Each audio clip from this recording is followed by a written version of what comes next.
আগরতলার এনএসআরসিসি ক্রীড়াঙ্গনে যোগাসন association of ত্রিপুরার উদ্যোগে রাজ্যভিত্তিক যোগাসন কর্মশালা অনুষ্ঠিত হলো এবং এই যোগাসন অনুষ্ঠিত হয় এনএসআরসিসি হলে।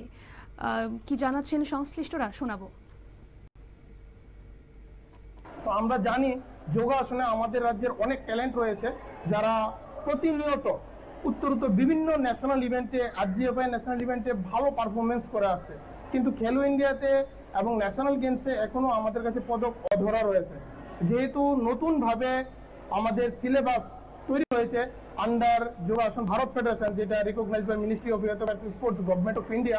তো আমরা রাজ্যের খেলোয়াড়দের এই টেকনিক্যাল পয়েন্টগুলা, যেটা আমাদের যোগাসন খেলা মূলত টেকনিকের উপরে ডিপেন্ড করে, তো এই টেকনিক্যাল পয়েন্টগুলা এবং রুলস অ্যান্ড রেসপন্সিবিলিটি যেগুলো রয়েছে, এগুলো আজকে আমরা সারা রাজ্যের খেলোয়াড়দের মধ্যে অবগত করার জন্য এই ওয়ার্কশপ রেখেছি।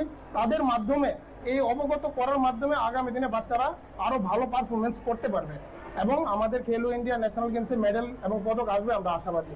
এখানে আজকে আমাদের এখনো পর্যন্ত 3টা ডিস্ট্রিক্ট, আমাদের রেল যেহেতু এখনো আসেনি তাই এখনো 3টা ডিস্ট্রিক্ট এসে পৌঁছাতে পারেনি। এখনো পর্যন্ত আমাদের রেজিস্ট্রেশন সংখ্যা 163 জন। আপনারা শুনলেন সংশ্লিষ্টদের পক্ষ থেকে বক্তব্য। যোগাসনের উপকারিতা নিয়ে তিনি আলোচনা করলেন। রাজ্যভিত্তিক যোগাসন কর্মশালা অনুষ্ঠিত হয়েছে আগরতলা এনএসআরসিসি ক্রীড়াঙ্গনে। নিয়ে নিচ্ছে ছোট্ট একটি বিজ্ঞাপন বিরতি, সঙ্গে থাকুন।